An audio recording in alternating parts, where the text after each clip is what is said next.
Greetings, friends. Fall is here. The leaves are changing, the weather's cooling off, the days are starting to get shorter, and it's officially my favorite time of the year for cooking.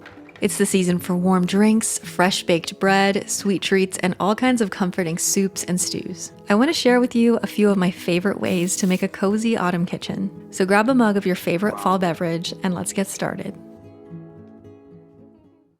All right, you might know that one of my favorite things to bake during the fall and the winter is homemade sourdough. I kind of pause my sourdough operations during the summer because it's just too hot to be running my oven all the time. But as soon as it starts to get a little chilly out again and I start making cozy soups and stews and grilled cheeses, good homemade bread is a must. For my first loaf of the season, I want to finally try making the pumpkin-shaped sourdough loaf. I've been seeing it all over social media for the past few years, and I just keep putting it off. We're finally gonna try it today. So I went ahead and prepared my dough and shaped it yesterday, and it's been fermenting in the fridge overnight. So we're gonna do all of our pumpkin magic now and bake it. I usually make my sourdough with all white bread flour, but I want to start incorporating some more whole grain flours into my loaves this year. So for this one, I'm basically using the ratios for the Tartine country loaf. The original recipe makes 2 loaves, but I cut it in half, so I'm doing 350 grams of warm water, 100 grams of active starter, 450 grams of bread flour, 50 grams of whole wheat flour, and 10 grams of salt. Now technically you're supposed to let the dough autolyse before adding salt, but I have a really bad history of forgetting to add the salt when I don't put it in at the beginning. And let me tell you, salt-free bread is not very delicious. So I usually just go ahead and add it at the start to simplify things and make sure I don't forget, and it works for me. Bring all the ingredients together, and then I cover the dough and let it sit for about 30 minutes to let the flour hydrate. Over the next few hours, I give my dough a couple sets of stretches and folds to build its strength, and you can see how it goes from super shaggy and loose to a lot more smooth, elastic, and bouncy over that time. After the stretching and folding, the dough rises until it's about doubled in size, which is going to depend on the temperature in your kitchen. Took about 5 hours today. Came back later that night, and I like to pre-shape the dough by turning it out onto a lightly floured surface and kind of tucking it under itself while rotating. It's a little bit hard to explain, but hopefully you can see what I mean. After about 20 minutes, I go back to give the loaf its final shaping. Still not a pro at this. I'm always trying different methods to see what works for me. I transfer it to my banneton. I have a flour sack towel in there and I lightly dust it with flour. I just pop the loaf right in the fridge and let it rise overnight.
So cute. It came out way better than I was expecting. It's almost too cute to cut into. And there's so many different designs you can score onto this type of loaf. So if you wanted to make a couple, each one of them could have its own look. So let's go ahead and cut into the loaf. All right, I already filmed myself taste testing this, and then I realized that my camera wasn't properly focused. So I'm gonna do it again. I'm really happy with how this loaf came out. The texture is very plush, I think is the right word to describe it. Very bouncy and soft. Like I mentioned, I usually use all white bread flour, but I do want to start adding in some whole grains and trying different kinds of flour beyond wheat. Adding just a little bit of the whole wheat flour into this, I think, is a good way to ease myself into that because it adds just a little bit of that nuttiness without tasting overly healthy. Little vegan butter. This is super random, but the squirrels have been going crazy in our backyard this past week. We have a couple big trees back there and they're finally starting to drop leaves. So I don't know if the squirrels are kind of like making their winter preparations or what, but I feel like they've been so active. Anyway, this bread is delicious. Great way to kick off sourdough season.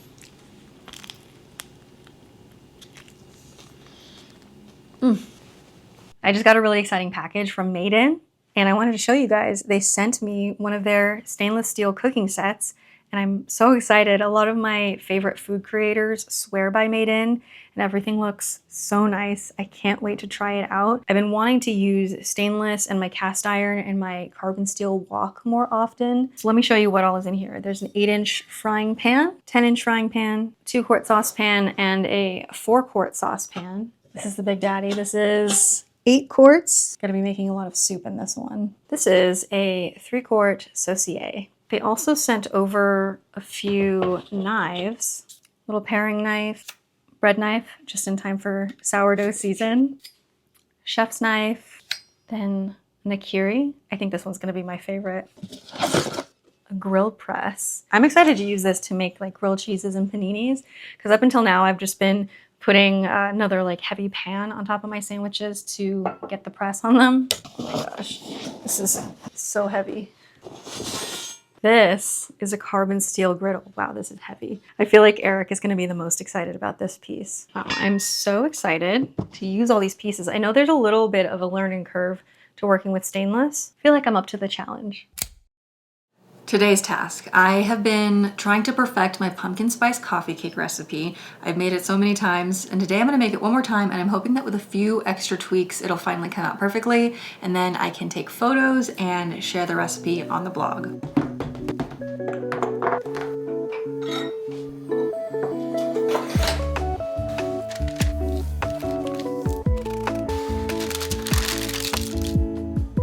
My favorite part of coffee cake is obviously the streusel topping. I'm gonna make that first so that it's ready to go as soon as the batter goes into the pan. Basically just butter, brown sugar, flour, some spices, pinch of salt, and you mix it all together till it's crumbly. And by the way, if you don't have one of these little terracotta bears that keeps your brown sugar moist, I highly recommend getting one. It's a game changer. To make the streusel, just combine flour, sugar, spices, a pinch of salt, and butter. I'm showing melted butter here, but I tested it again. I actually don't recommend using melted butter, but all of that information is in the recipe card. You're just looking for a nice crumbly mixture. I'm gonna pop this in the fridge until I'm ready to use it. I actually bought so much pumpkin puree last year that I'm still using it up. The Sprouts brand isn't my favorite. I tend to prefer Libby's, but this should work fine for today. I haven't always been the biggest fan of pumpkin, but over the past few years, I have been embracing seasonal trends a little bit more. I feel like when we're younger and encountering new experiences and milestones often, time feels so expansive, especially when we have adults in our lives, like family and teachers who make different holidays feel really special for us. Everything feels memorable. And the older I get, the faster time seems to pass, and the more everything starts to kind of blur together. So I've kind of made a pledge to myself to embrace the changing of the seasons and to try to lean into each one a little bit more so that things feel more distinct and fun in my memory. And that could look like doing a little decorating, watching movies or shows that get me in the spirit, or something as simple as making a pumpkin coffee cake at the start of fall. I actually think cooking is one of the simplest ways to romanticize the season because it doesn't require you to buy a lot of things. It's usually just a few simple ingredients. And it's also a universal language. Literally everyone needs to eat, so making a seasonal dish for your friends or family or even just for yourself, I think, is an underrated act of service.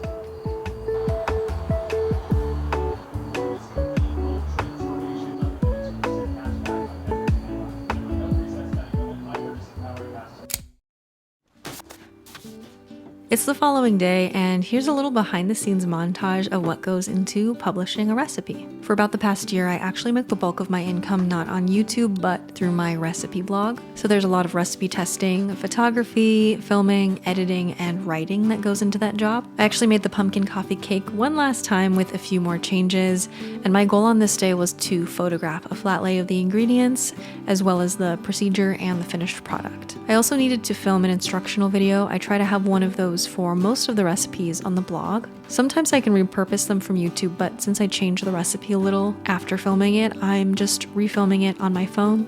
And after that, Eric and I worked on getting that video and all the photos edited and added to the blog post. After we wrapped up our computer work, we drove over to Fort Collins to do a little bit of shopping.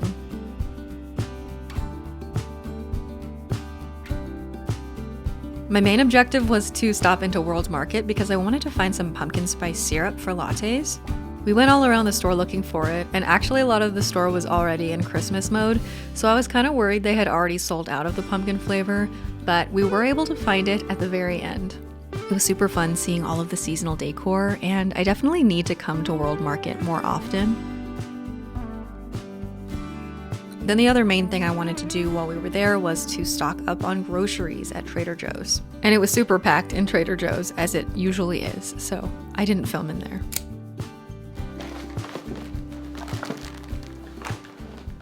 I'm gonna show you what I got at Trader Joe's, and we don't go there that often, so usually we end up buying a lot when we do go. We love the super firm high protein tofu, and it's a really good price. I think it's like $3 at Trader Joe's, and it costs like twice as much at Sprouts or King Soopers. King Soopers is Colorado's Kroger store. Same goes for the tempeh, really good price.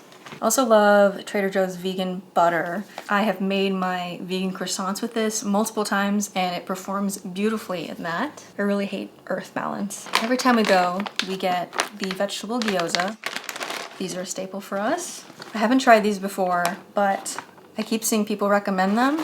Jumukbap says the plant-based bulgogi, which is another one of our absolute favorite things from Trader Joe's. We got 4 of them and it's just really delicious. And anytime that we don't want to cook, we just make the bulgogi, steamed rice, and broccoli, and it's easy. Oh my gosh.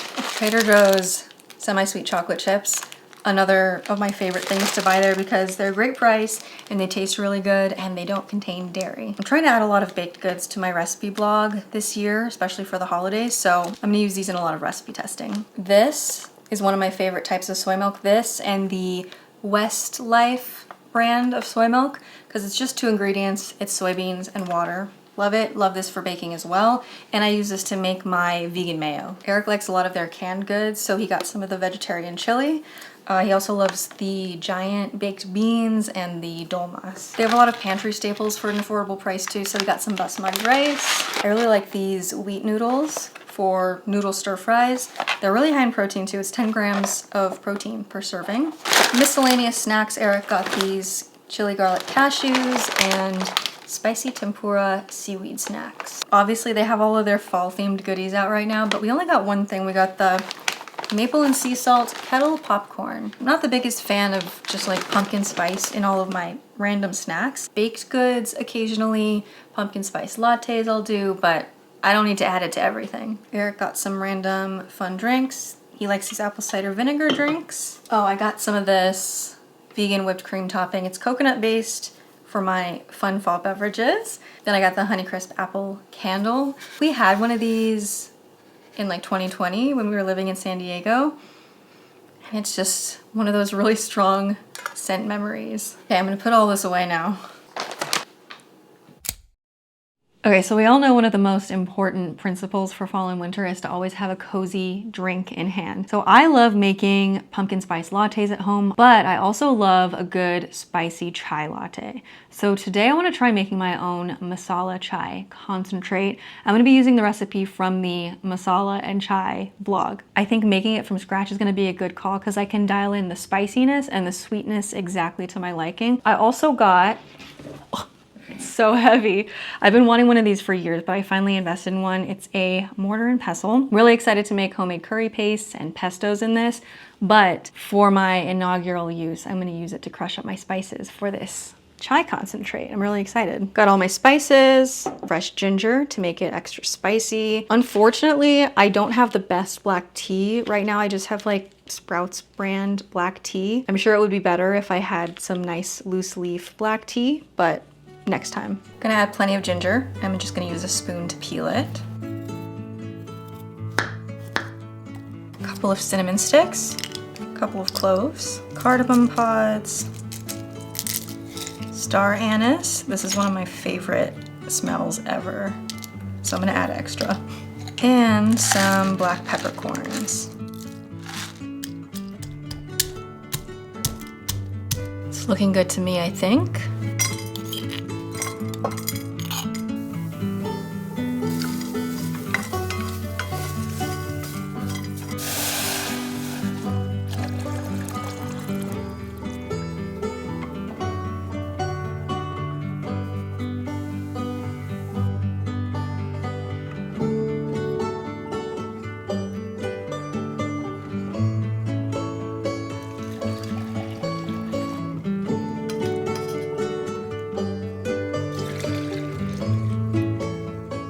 Concentrate is done. It smells so good. Actually, the entire house smells amazing now. And I'm gonna use this right now to make a chai latte. The recipe says to do a 1-to-1 ratio of the concentrate and milk. I mostly drink soy milk in my coffee every morning, but Eric got me some of the Califia Farms fancy barista blend oat milk specifically for this occasion, so I'm really excited.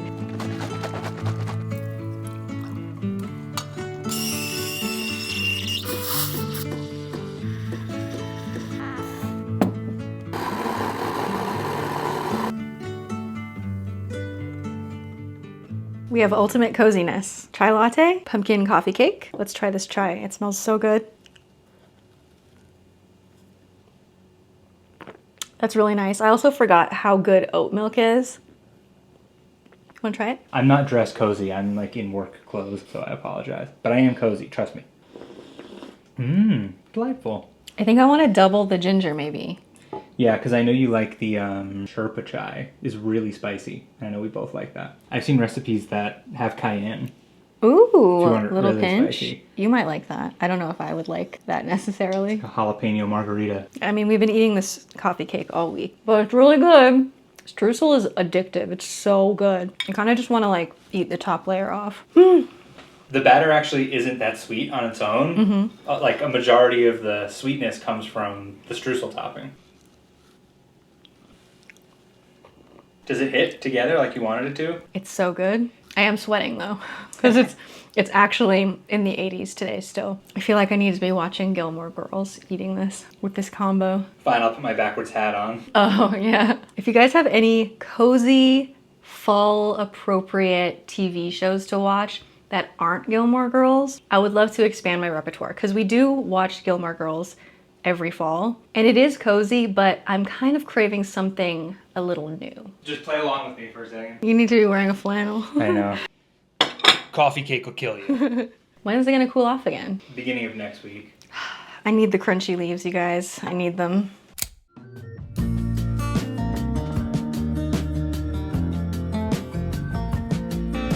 Another one of my favorite things to do to start getting into the autumnal spirit is to start incorporating squash into more of my cooking. So tonight for dinner, we're gonna make a butternut squash and chickpea coconut curry that is so delicious and cozy.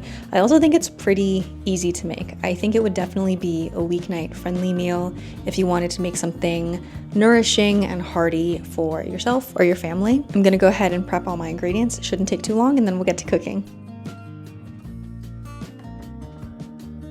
First off, I peeled my squash and chopped it into small cubes. You can eat the skin if you like. Technically, I just don't love the texture personally, so I always peel mine.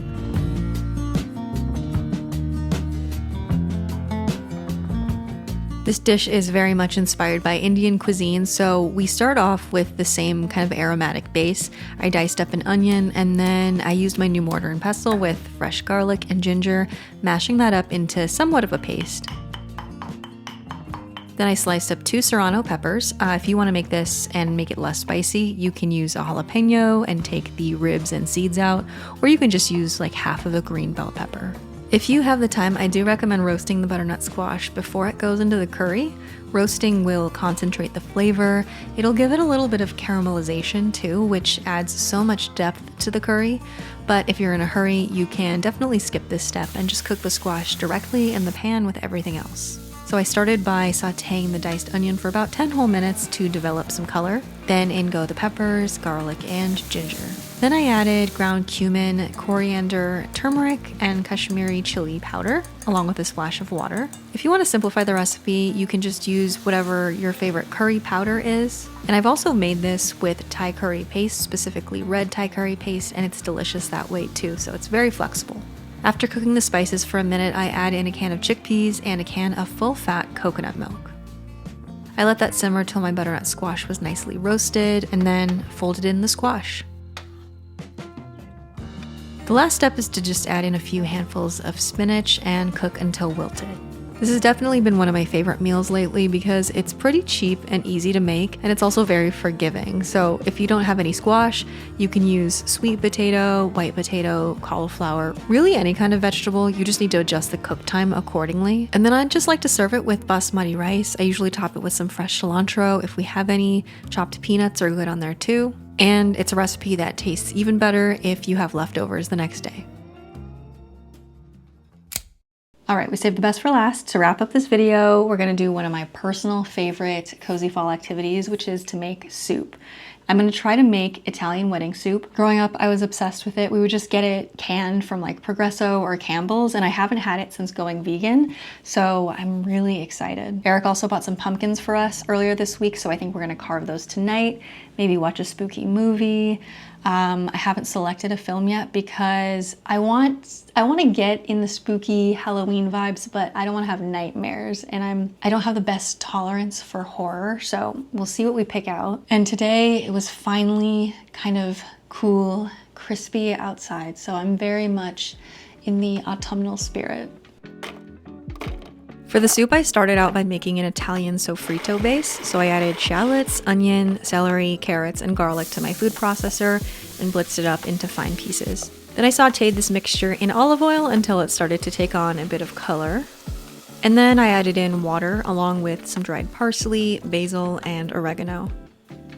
For the broth, I used a couple tablespoons of the no chicken better than bouillon paste. Just added those in and stirred to dissolve. Then I let that simmer while Eric got started on the meatballs.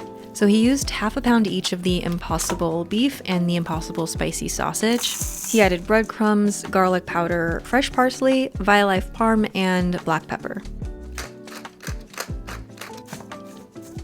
It's easiest to just mix everything together with your hands. And then just roll out the mixture into balls. I think erring on the smaller side for the meatballs works a little bit better for this recipe, just so it's easier to fit them in a soup spoon. We just added those to a nonstick skillet and seared them off. Make sure to get them really nice and evenly browned because plant-based meats can sometimes get a little soggy in soups, so you definitely want to crisp up the surface before adding these into the broth. For pasta, you want to use a small shape like acini di pepe, orzo, or I'm using ditalini. You can cook it directly in the broth, or if you think you're going to have leftovers, you can cook it separately in a pot of well-salted water, just until it's al dente so that you can store it separately and it doesn't get soggy. You'll also add in some kale or baby spinach and cook until it's wilted and the pasta is tender. I just added in the meatballs at the very end, just long enough to heat them through.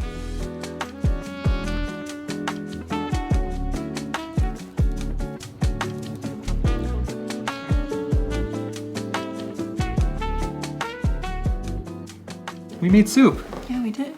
It looks really nice. It looks beautiful and like really healthy. So many colors. I'll admit we already snuck a few meatballs and they're really delicious. I want to try meatball in the soup first. I'm trying pasta. Yeah. Okay. Wow, that is really cozy. Can you tell my meatballs got progressively larger as time went on? I had to go back and scale a few down. Those meatballs, wow. I mean, the broth is very chicken noodle soup, but the meatballs give it a much more Italian twist, obviously. This is definitely going into our rotation. I was going to say something exactly like that. Okay, movies. Movies. Are you going to grab your phone? Earlier today, I asked on my Instagram stories for spooky movie recommendations, that aren't too spooky. And I got a lot. It's a good thing that you're like, yeah, I don't want them too scary because I don't really like horror movies, which makes it so I don't have to say the same thing. I can just like be quiet about it and be like, she doesn't like scary, when in reality, I don't either. I actually think we need to have like a movie marathon. But one that came up a couple times is Trick or Treat. Eric did some research and it's like a cult favorite. Apparently it has every Halloween trope and it's spooky and fun and there are like a few scary bits, but overall everyone says it's not actually scary. So I think it's going to be a good choice. Lots of Cabin in the Woods, Sixth Sense, lots of Tim Burton. Have you watched Coraline or Corpse Bride? I watched those when I was really young and I don't really remember them, so I feel like we should rewatch those. Sure. Yeah, there's lots here. Oh, Addams Family. Practical Magic you keep saying you want to watch? Yes. I don't know if, I think that's like kind of a chick flick. Oh no, However Will I Survive? I hate chick flicks. Scooby-Doo movie. Oh, Disney Channel Halloween episodes, just like watching those back to back. That sounds fun. Someone also said Jennifer's Body, which you've been talking about watching literally for our entire relationship. We need to watch that this year. This is the year we're gonna do it. Oh, well, and we're starting right now. All right.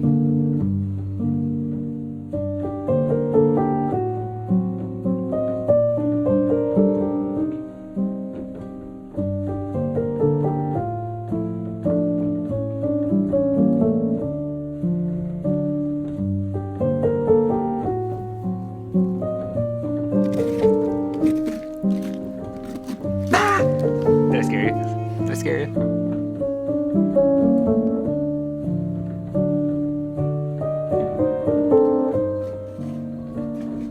Oh god. I had this one in mind and then I asked Sarah which one and she said, what about that one? I didn't point at her or anything. She just knew.